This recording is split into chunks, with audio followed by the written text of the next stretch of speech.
Sri P. Chidambaram. Mr. Deputy Chairman, sir.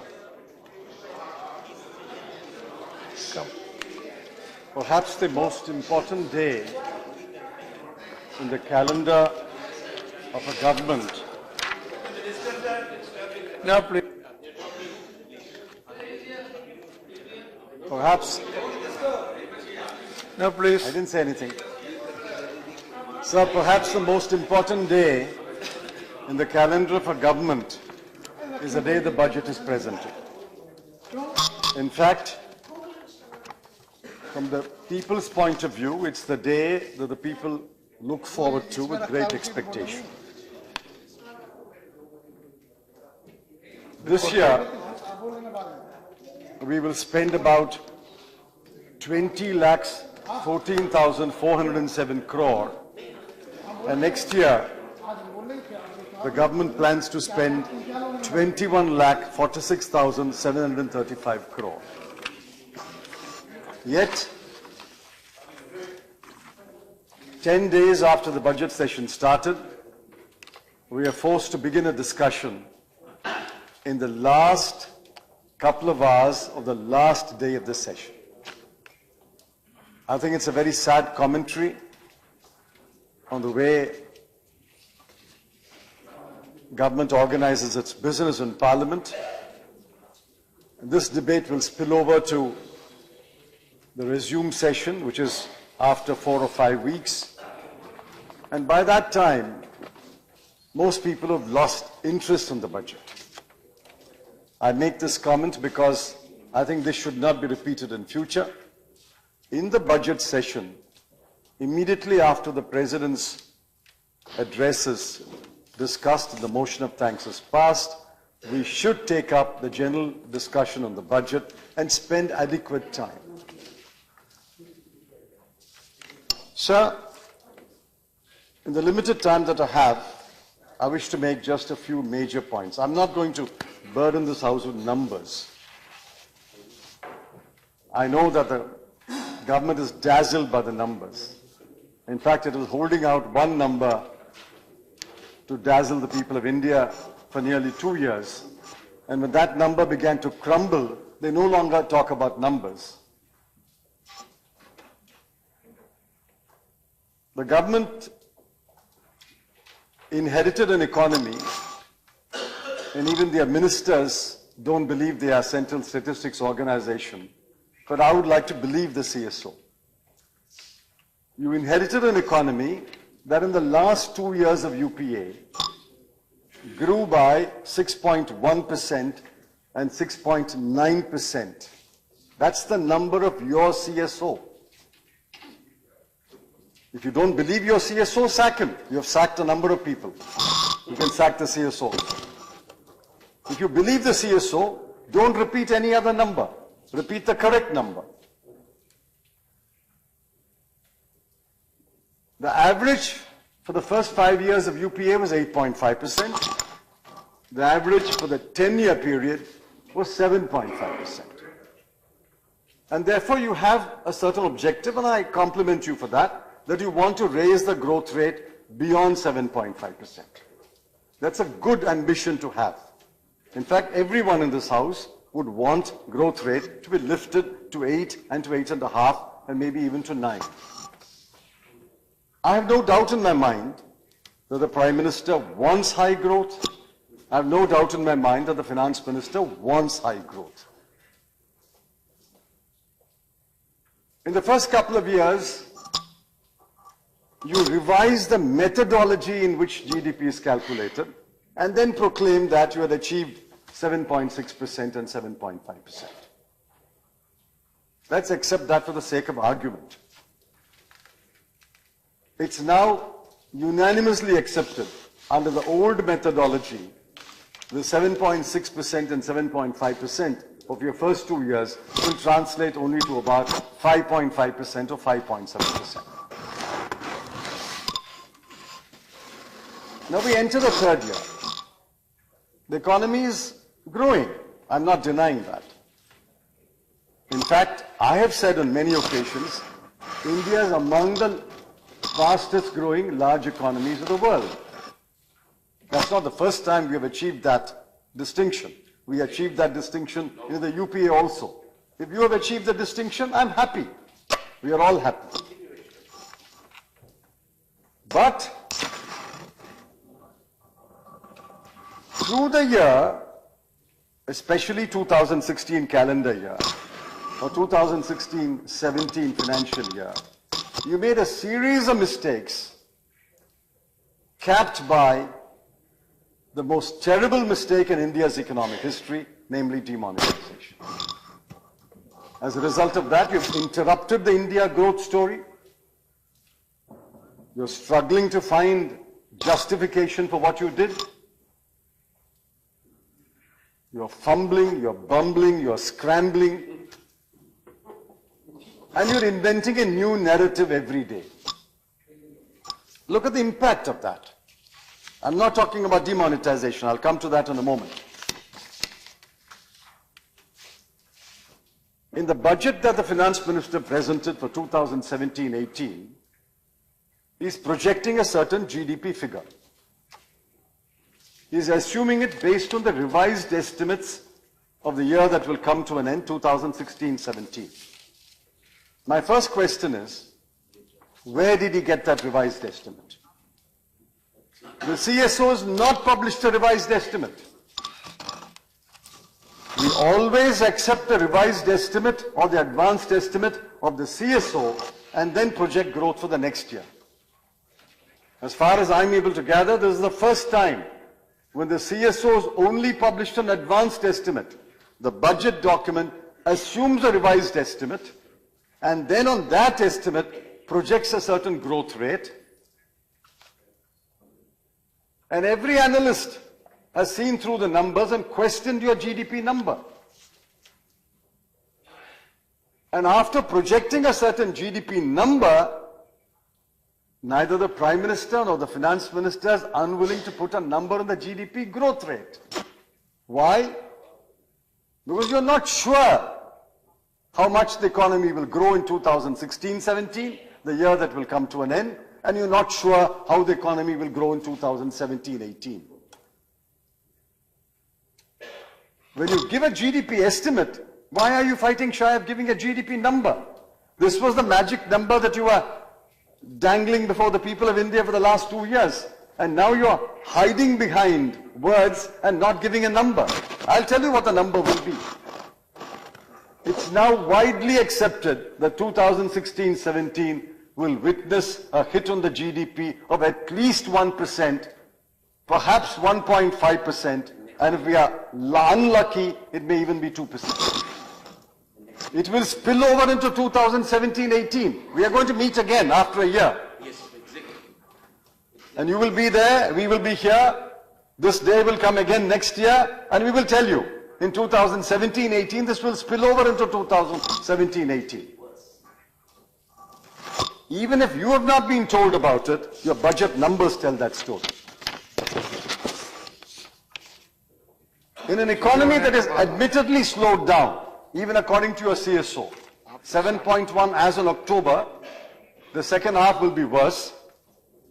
According to RBI, 6.9. According to CMIE, 6.0. It is slowing down. What does your budget do? It contracts government expenditure. Please analyze these numbers.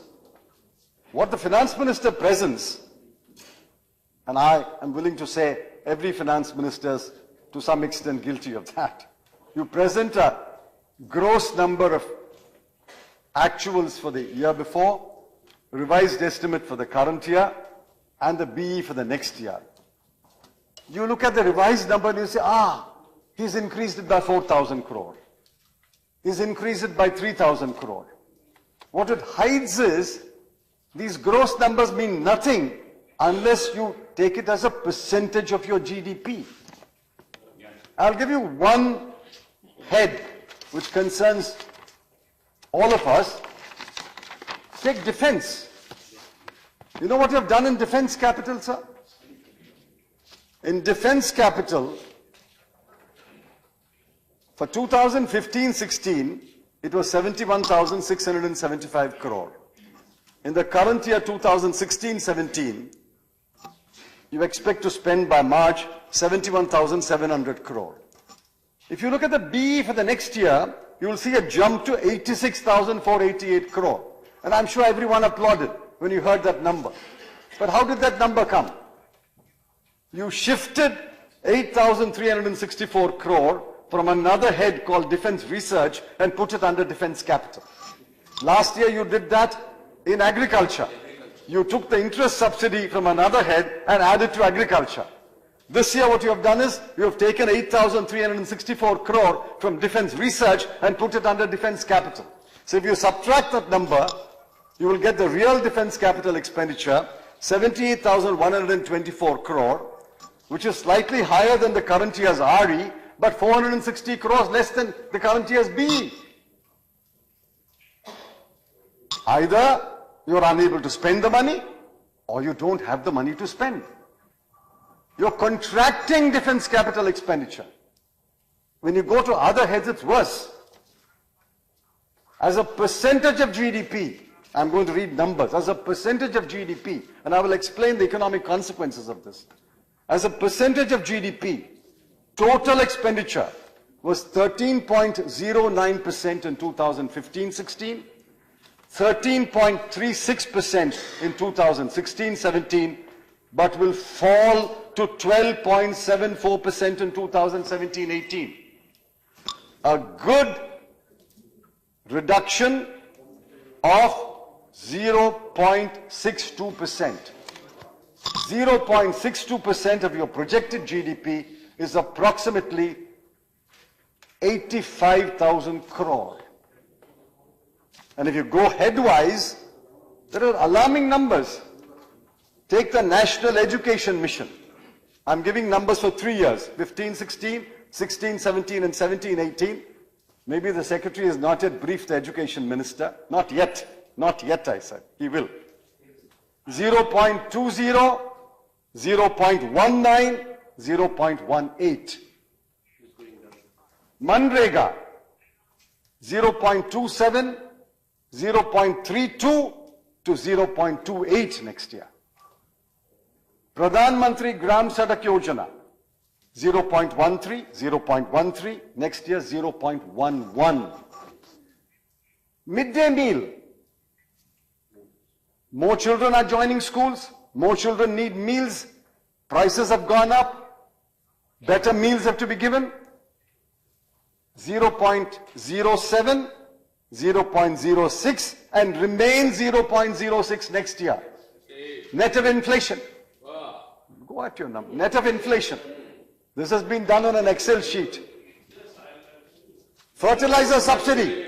Fertilizer subsidy. Fertilizer subsidy. All of us are concerned about farmers. Fertilizer subsidy. 0.53, 0.46 to 0.42. Food subsidy. Food subsidy. 1.02, 0.90, next year 0.86. Petroleum subsidy. 1.77 to 1.54 to 1.43.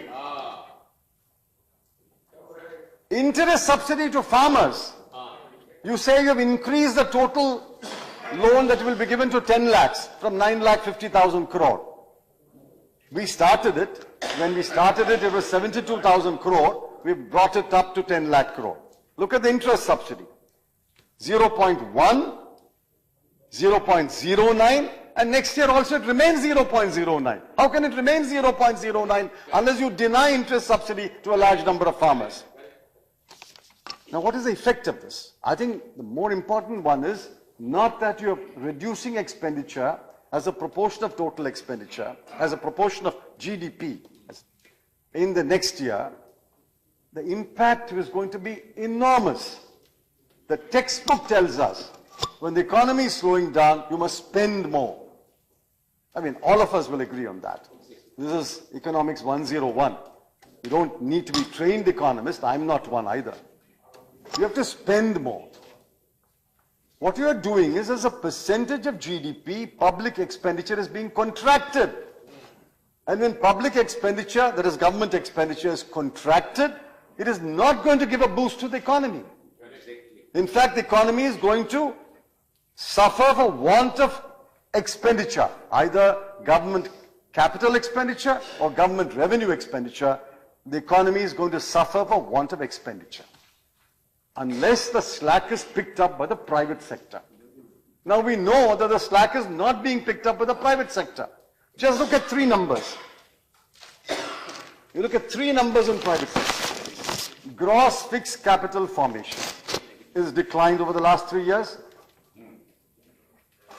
Credit to industry is declined, turned negative in October 2016 and December 2016. And now, your Minister for Coal and Energy is not here. Please ask him, what is the plant load factor? The plant load factor in all your thermal plants has come down to a decadal low, lowest in 10 years, to 59.64%. And as a result of that, coal offtake, as reported by the CIL in April-December, was 391 metric ton against a target of 434 metric ton. Million ton. Now what does this mean? I'm not giving any other number. There are many numbers which point to the same conclusion. The conclusion is private investment is not taking place. There's no demand for credit from industry, and there is no demand for electricity. You don't have to look at 10 parameters. These 3 parameters will tell you that industry is simply not picking up. People are not investing. People are not willing to invest. And foreign portfolio investment was positive up to October, and in November and December it turned net negative. Money is being pulled out. So I don't know what your objective are, what your goal is, what your overarching vision is. If your overarching goal is to give a boost to the economy, if your overarching goal is to improve the economy and raise the growth rate, the strategy that your budget has followed is absolutely wrong. It is a dismal failure, and you will realize it next year. The Minister of State. Sir, the second aspect I want to concentrate on is something which concerns every family in India. Now, we had the Jallikattu protest in Chennai, what they call the Marina protest.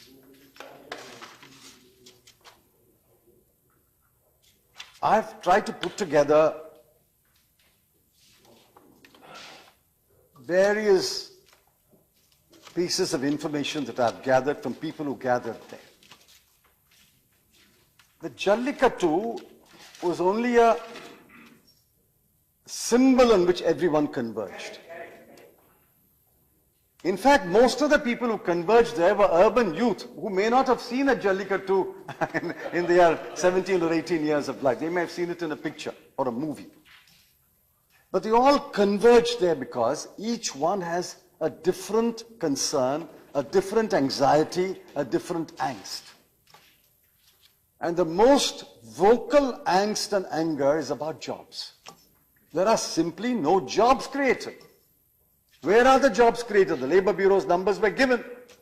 In 2015-16, you created 150,000 jobs against a claim of 1 to 2 crore jobs a year.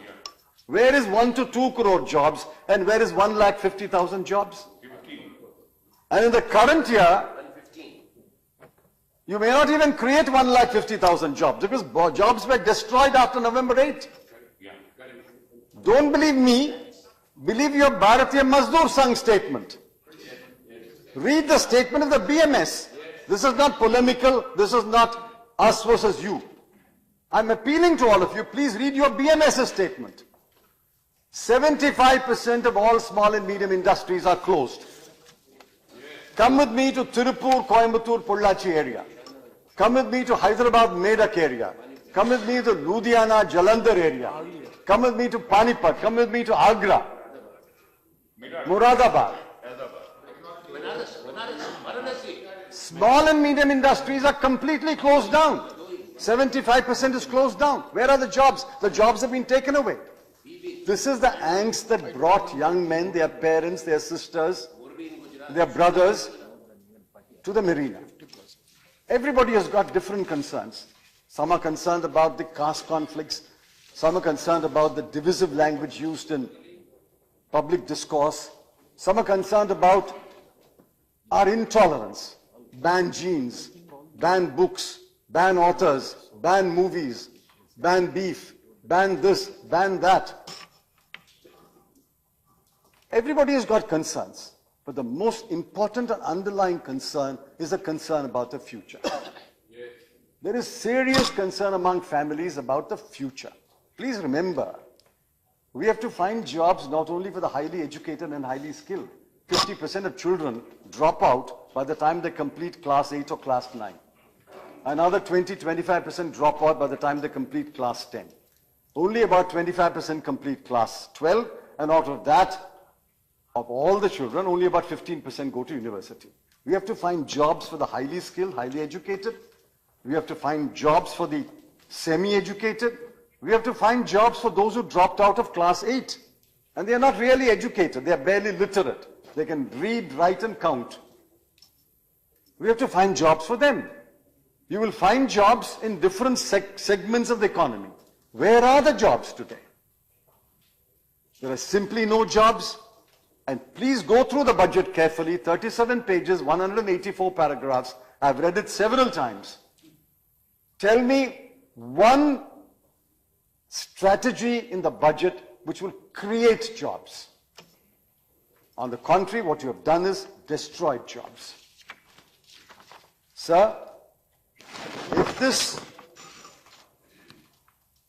mounting unemployment continues, it's a powder keg. All it requires is a spark. This powder keg is not good for India.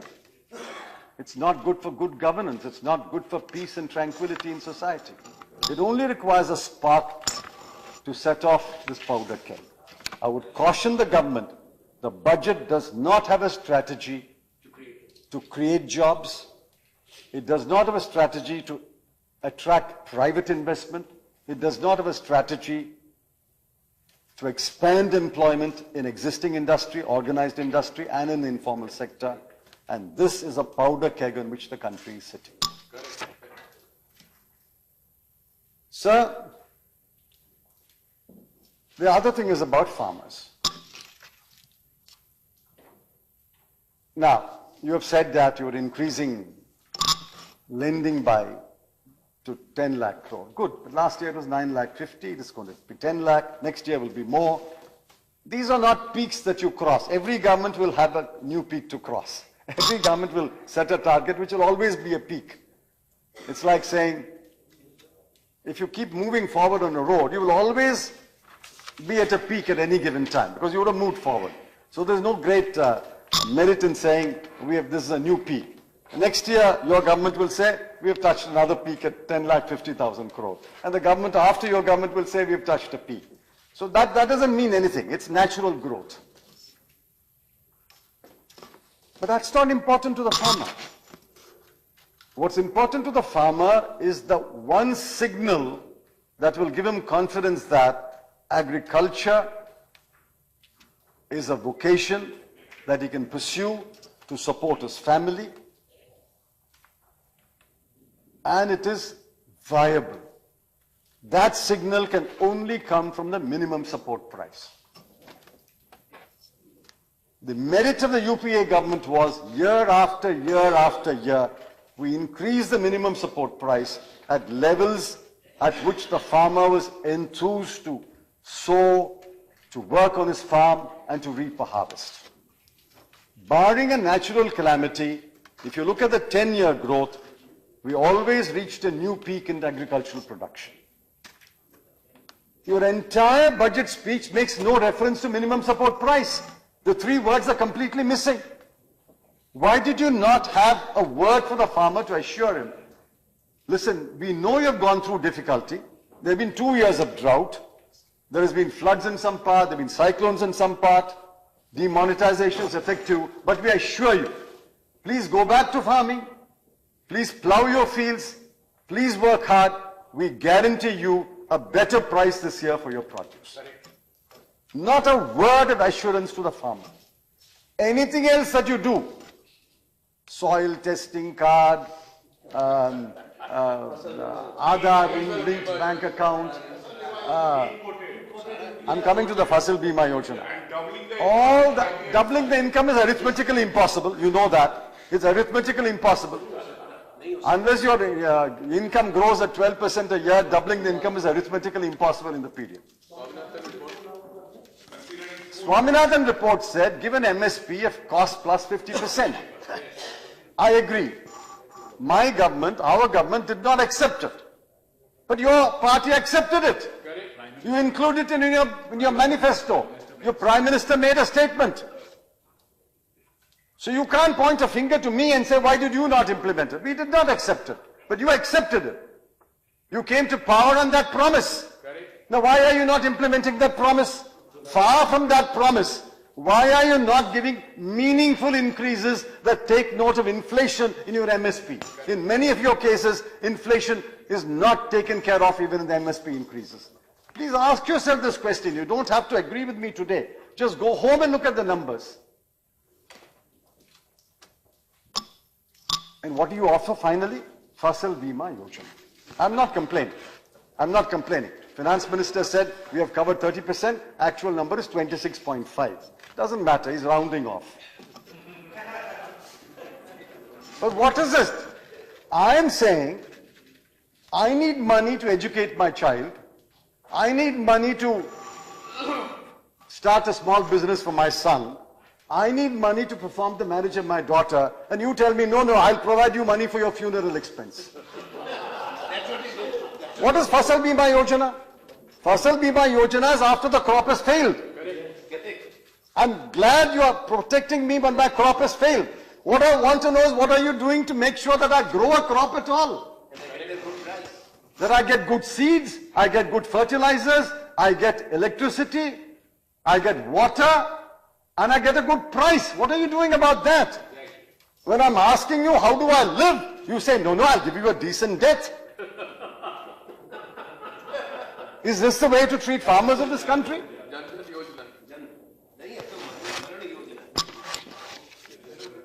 Sir, then we go to industry. I've spoken about investment, but I want to speak about industry. Yesterday, the Reserve Bank declined to cut the policy rate. Why? Please ask yourself why. 8 days after the budget is presented, the RBI said vote of no confidence in your budget.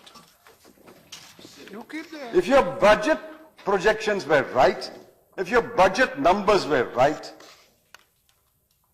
if your budget had credibility, if the people sitting in Mumbai believe the people sitting in Delhi, they should have cut the policy rate yesterday. They did not. Why? Because they don't believe your GDP number. They don't believe the kind of revenue projections you're making, the aggressive revenue projections. They don't believe that you will achieve your expenditure targets. They don't believe your fiscal deficit number, which is the point I'll come to presently. And therefore they say, listen, inflation is bound to rise to 5% because commodity prices are rising, petroleum prices are rising. And if the US increases its rate, capital will flow out of India. That will mean higher inflation. And therefore, we are holding the rate. If the governor had said, I'm holding the rate, maybe I would be more restrained. What he said was, we are moving from an accommodative position to a neutral position so that we can move either way. Please read that sentence. Until day before yesterday, he was taking an accommodative position. Accommodative monetary policy means he will be helpful by cutting rate. Today he's moved back a step to say from accommodative monetary policy we are moving to a neutral monetary policy so that you can move either way, which means he may cut the rate, he may raise the rate. He has no faith in your numbers, he has no faith in your story that you're projecting. RBI says, I know we have not cut the rate, but you have enough room to cut the rate. All the bank chairmen who ordinarily sing the praise of the RBI, whatever it does. That is the pattern. Not only here, always. Yesterday said, no, there's no room to cut the rate. RBI says, I've given you enough room to cut your lending rate. Bank chairman says, there's no room to cut the lending rate. If no room to cut the lending rate, if investment is not taking place at this lending rate, how will investment take place if there's no room to cut the lending rate? So going forward, there is not going to be investment. Capital is flowing out. Investment intentions are declining. Credit growth is the lowest in 40 years. Credit growth to industry is negative. Banks refuse to cut the lending rate. RBI refuses to cut the policy rate. Where is your industry going to grow? Please tell me, if all these factors are true, even a blind economist will tell you there's not going to be any growth in industry. Sir, we will have an opportunity to discuss the finance bill, but I want to give you a preview of what will come when the finance bill is taken up. In a situation like this, what should you have done? What is the problem in India's economy? Sluggish demand. Exports have collapsed. Year after year, we have not achieved the target. It's less than, aggregate exports is less than the previous year.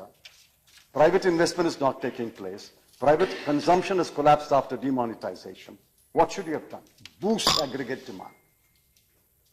How do you boost aggregate demand? The tried, tested and proven method of boosting aggregate demand is to cut indirect taxes. You should have cut indirect taxes across the board.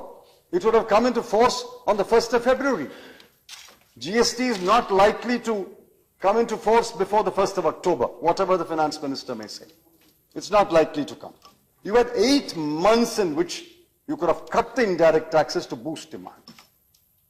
Everybody has said cut indirect taxes. What did you do?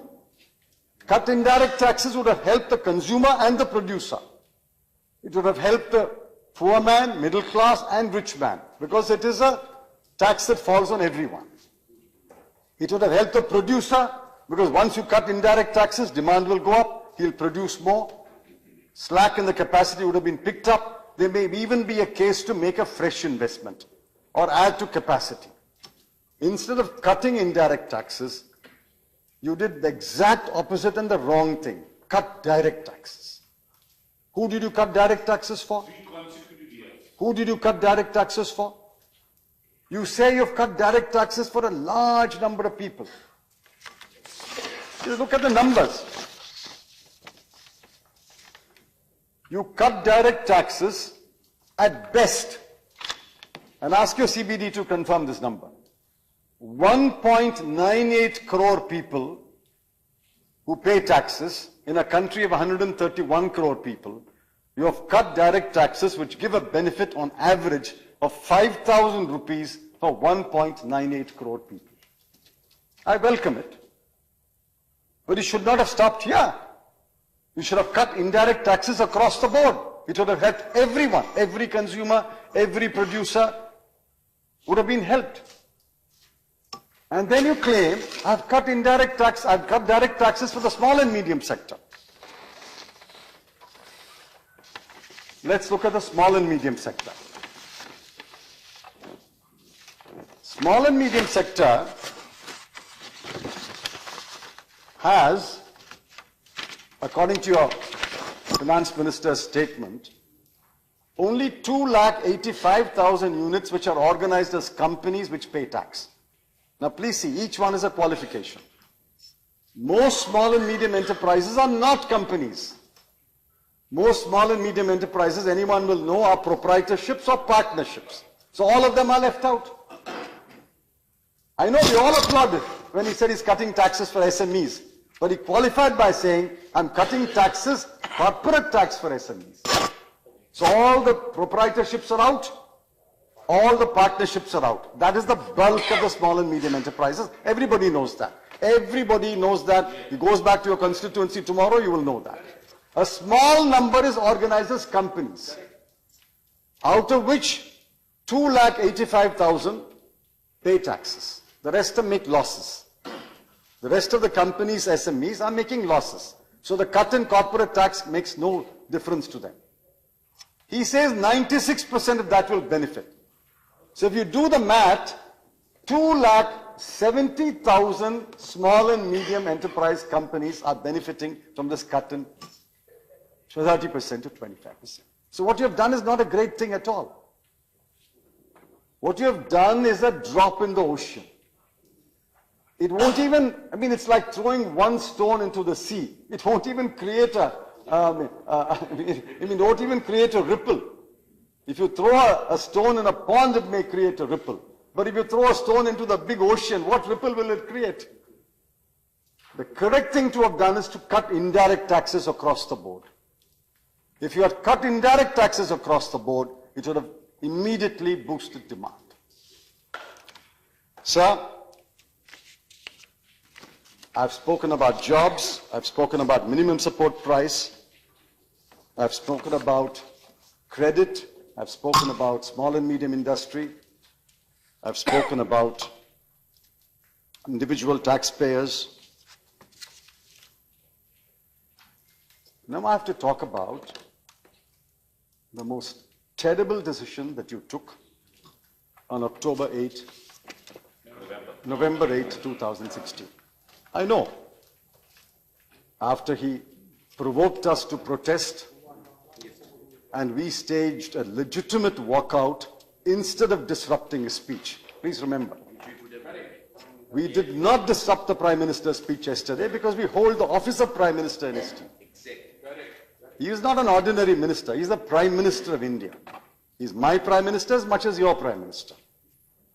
We did not disrupt his speech. That option was available to us, but we deliberately said we won't disrupt the Prime Minister's speech, although he's provoked us greatly. We walked out. He's sitting in the chair which Jawaharlal Nehru sat on. He's sitting in the chair which Mr. Vajpayee sat on. And I would implore you, in your private discussion, to kindly prevail upon your Prime Minister to use language which is moderate and respectful to his office and to the office held by his predecessor. We don't agree with Donald Trump. He said some of the most outrageous things in his campaign. But the day he was sworn in as president, how did he begin his speech? He said, "My fellow Americans, President Obama, President Clinton, President Carter, President Bush, and the millions of people who have gathered here." That's the respect you have to show. Every Prime Minister will one day become an ex-Prime Minister. That's the law of nature. I think the Prime Minister owes it to this House to say, at least he should say, he did not mean any disrespect to Dr. Manmohan Singh. And if it is construed as derogatory language, he unhesitatingly withdraws those words he said and goes on to talk about policies and programs and criticism of our various decisions. That's perfectly legitimate, be that as it may. Be that as it may. What did you do? Overnight, you withdrew 86% of currency. Now, you know now, as I knew days after November 8, you can become defensive about it, you can rationalize, but you know. The Prime Minister was not told that 2,400 crore individual currency notes are going to be demonetized. He was not told that. Absolutely. He was not told that. Nor was he told that the printing capacity of all the 4 printing presses is only 300 crore notes a month. Any Prime Minister who's told that I'm declaring illegal 2,400 crore notes, but my capacity to print is only 300 crore notes, would have immediately done the arithmetic and said, Baba, this will take 8 months to print these notes. If the Prime Minister knew that, he would not say things will become normal in a few days, and the Finance Minister would not have said things will become normal next Wednesday. He has to promote ATM and make it... Finance Minister said things will become normal next Wednesday. Yes. Nor was the Prime Minister told that if the size and shape of the note is changed, the ATM machine will not accept it, not dispense notes. The Pepsi bottle will not fit into the Coca-Cola machine. The Coca-Cola bottle will not fit into the Pepsi machine. This is elementary. And they took 2 months to recalibrate, and take it from me, many ATMs have still not been recalibrated. Just walk with me, come with me. I did a 500-kilometer tour only 4 days ago. I drove from Tiruchi to Pamban, near Rameshwaram, and drove back to Tanjavur. Every ATM on the road is closed. In my town of Karaikudi, I asked my people to go and take photographs at between 9:30 and 10. They went to 26 ATMs, all 26 closed. I went to Tirumala. Every bank has got a branch in Tirumala, and every branch has got an ATM. Every ATM was closed. You still want to believe?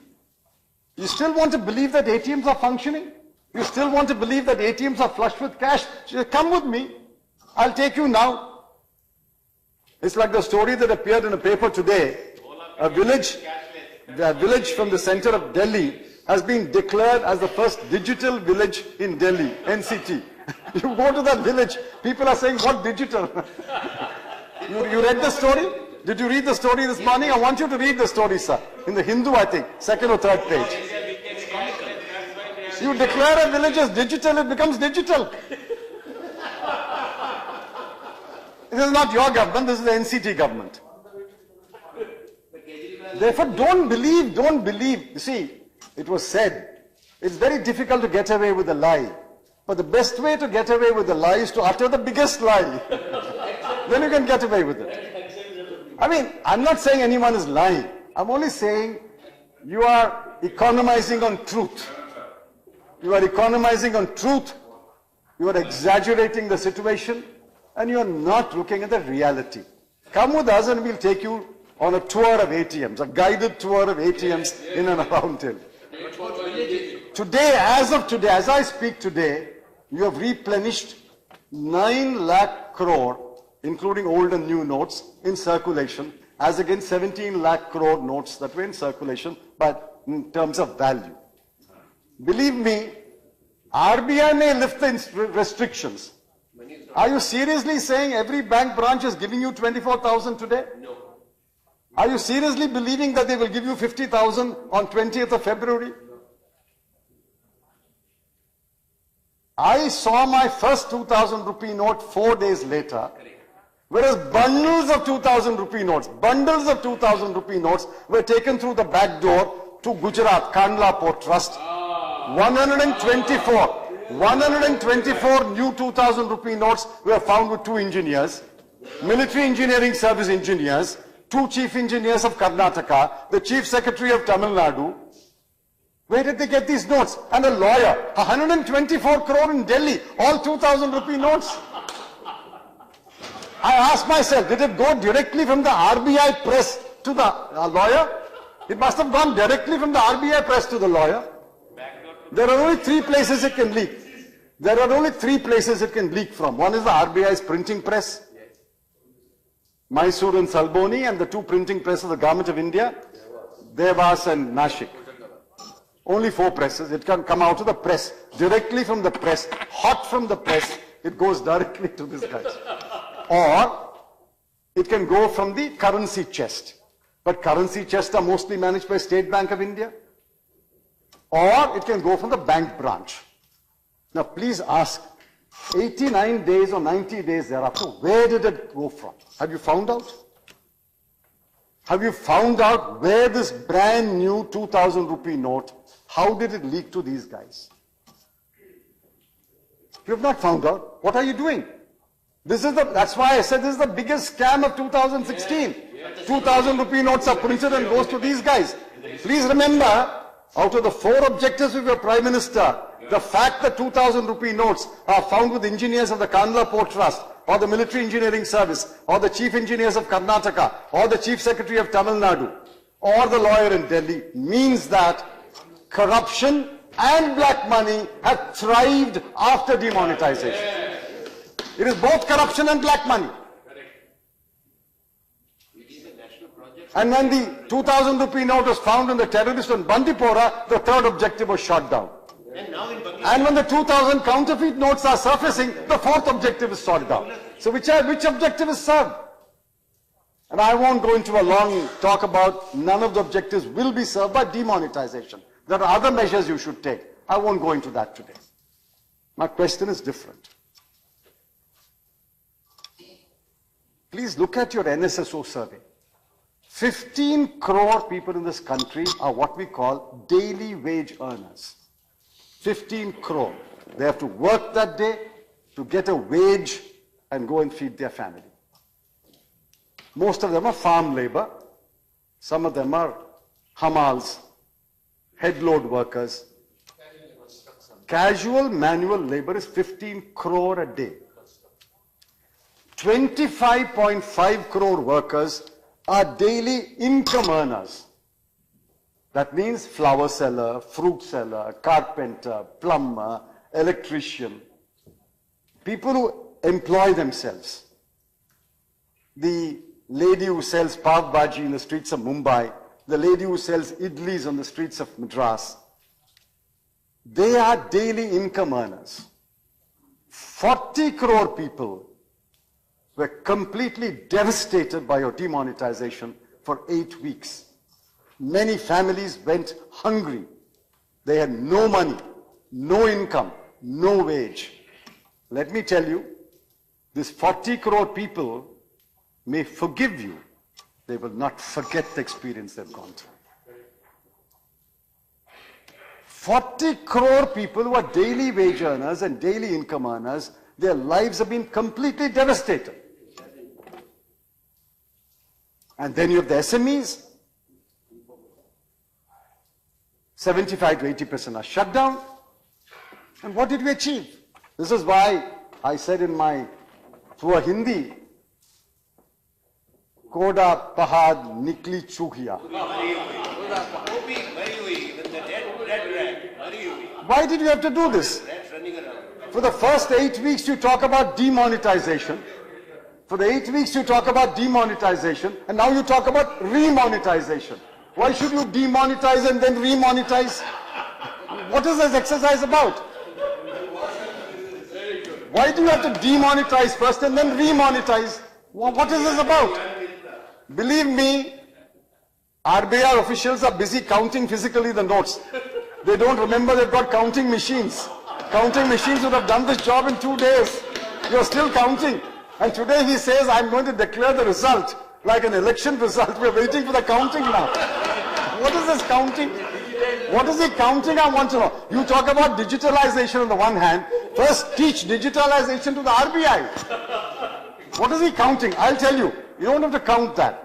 Every rupee has come back except the money in Bhutan and Nepal and with the NRI, where you are refusing to exchange the money in breach of your promise. You promised the NRIs that up to March 31 you can come and collect your money. And now NRIs are going and standing at the bank. I heard a horror story yesterday. An NRI went 4 hours to gain entry into the RBI, 6 hours waiting at the counter, and at the end of the 10th hour, she was told, sorry, your entry papers into India or some documentation is incomplete, go and complete the documentation and come. She wanted to change 4,000 rupees worth of currency. Two were arrested in Indira Gandhi airport. Therefore, every rupee has come back. 15,44,000 crore, every rupee has come back. And now you are remonetizing by printing. Along with counterfeit. And please tell me the logic. I've tried to ask everyone I know. You say 500 rupee note and 1,000 rupee note is a cause of corruption, cause of black money. prone to counterfeiting and terror financing. If 500,000 is the cause of all these four major ills, how does 2,000 rupee note put an end to that? Please tell me. Please tell me, anyone from the ruling party, how does 2,000 rupee note put an end to it? In fact, the guy who carries money in a suitcase has to only take a smaller briefcase now. What is the meaning of all this? What is the meaning of all this, I want to know. Nobody. I have spoken to poor people, I have spoken to domestic help, I have spoken to young lawyers, young professionals. Nobody is able to understand why this was done. None of the objectives will be served. I support your objectives. We fully stand by you if you want to put an end to black money and corruption and counterfeiting. But this is not the instrument for that. In fact, what has happened is, if 10% of bank officials were earlier dishonest, now you have made practically every bank official dishonest. In a bank branch, there are an average of 5 or 6 people. If money was taken through the back door, it could not have been done without the knowledge of all 5 or 6. So in every bank branch, all the 5 or 6 people are complicit in one manner or another when the money was taken through the back door. This is a completely irrelevant exercise. Don't even try to defend it. I know all of you try to defend it. You're obliged to. You're obliged to. You're loyal members of your party when your Prime Minister defends it so passionately. The narrative changes, of course, from time to time. You have to defend it. The narrative started with corruption and black money. It switched over to cashless society. Now, yesterday, the finance minister was eloquent. I'll give you the numbers. Please contradict me. 80% of all transactions in Australia, in Germany, are cash. 80% in Germany is cash. 80% in Austria is cash. 60% in Australia is cash. 56% Canada is cash. 50% France is cash. And the mighty United States, 46% is cash. Why? Because these raise fundamental questions in an open society. It's my right to decide whether I will use cash or use a digital mode. It's my right to decide. You can't tell me. I'll tell you examples. A young lady wants to buy lingerie in her undergarments. Why should there be a record of what she buys? A young couple wants to take a private holiday. A young couple wants to take a private holiday. Why should there be a digital record of that holiday? And what they buy?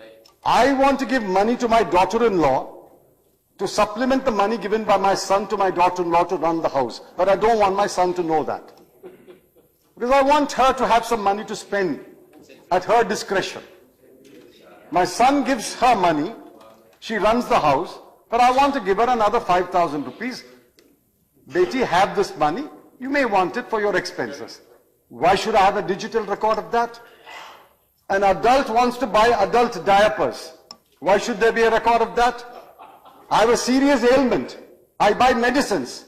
Why should anyone know what ailment I have and what medicines I buy? Serious issues of privacy are involved, which is respected in every democracy. That is why the democracies say it is your right. It is your right to decide whether you will use cash or whether you use digital. You say that the world is going cashless. The world is not going cashless. The world is moving towards cash. I'll tell you the numbers. In the last 10 years, the value of dollar currency, dollar notes, has doubled to $1.48 trillion. And in the same 10-year period, the value of euros has doubled to 1.09 trillion euros. Dollar and euro are the two major currencies of the world. Now yuan is coming into the picture. These two currencies, the amount of currency used has not reduced. The amount of currency used has actually doubled. What does that mean? It doesn't mean you're moving towards cashless. Of course, more transactions are done by cash. I'm not denying that. I support it. I support more transactions being done by cash. You have done a couple of good things. You've expanded our list. You have now made certain transactions mandatorily non-cash. We did it by amending the Income Tax Act. You are now doing it by amending the Income Tax Act. I support it. But that is the way to go, not to tell people, go to your village fair, buy potatoes and tomatoes and pay 7 rupees 50 paisa by a credit card. What will the poor lady do? Does she have a POS machine there? Is it connected to a electricity source? Is there Wi-Fi there? Is the internet working there? Do you know that every village has got a village fair? In my part of the country, the village fair takes in turns. Monday in this village, Tuesday in the next village, Wednesday in that village. All over India. Everywhere. That is where you bring your produce and sell. Vegetable, fruit, baskets, toys, plastic. You bring it and sell. You think all of them should have a POS machine in their hand? Geo. What kind of a false picture that you are present? Smartphones, Android, Geo must you have to use. Don't even try to defend demonetization. I know that it is too big a blunder and you're too proud of people to accept that you made a mistake. But at least spare us the ignominy of listening to this labored defense of demonetization. The deed has been done. The consequences will be felt. It will have an impact on the economy.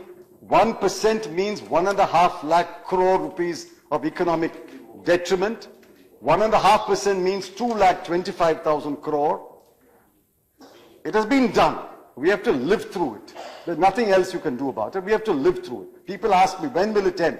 I said it won't end. It will simply taper down and over 6 to 8 months, it will come back to normal. But in the meanwhile, the economy would have been severely damaged.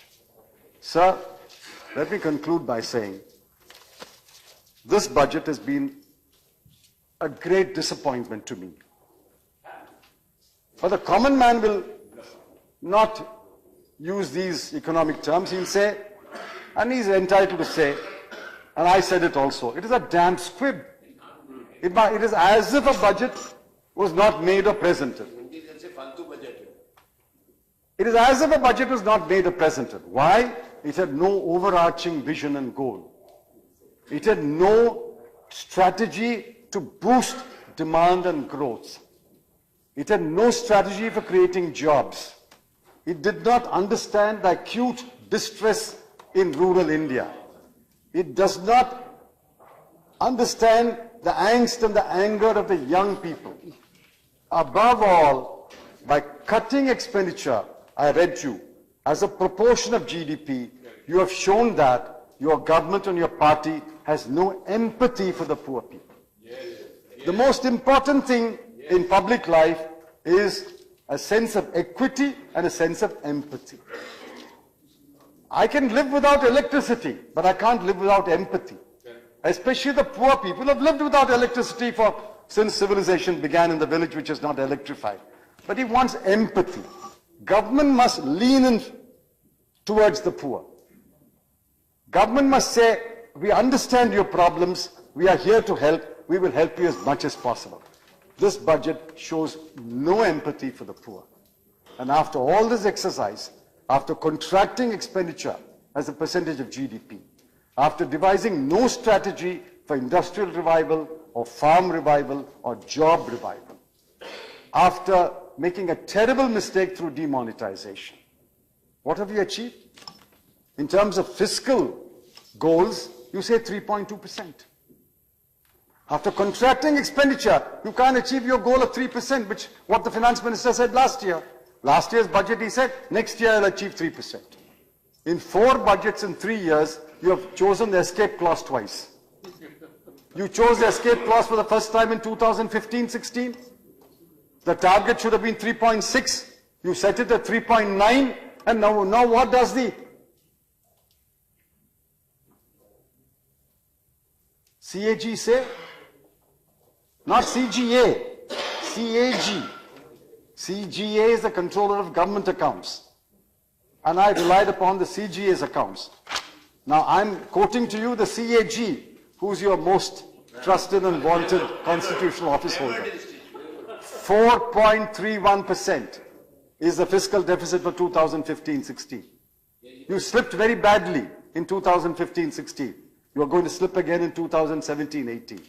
3.2% carries no credibility at all. You have said 3.2, it should have been 3. 3.2 carries no credibility at all. Even if you achieve 3.2, after contracting expenditure, if you achieve 3.2, it's an admission of failure. You are neither on the path of fiscal prudence, nor are you on the path of wise budget management. This budget is a demonstrable failure of economic management. It will not take the country forward. It will not lift people out of poverty. It will not bring any relief to any section of the people. And believe me, the powder keg that I spoke about, the young people who are waiting for jobs, waiting for job opportunities to open up, they are the ones most deeply disappointed, most deeply offended by this listless, directionless budget. I sincerely hope that corrective measures can still be taken before we meet again next to discuss the finance bill. Thank you, sir. Thank you, Mr. Chidambaram. Thank you very much.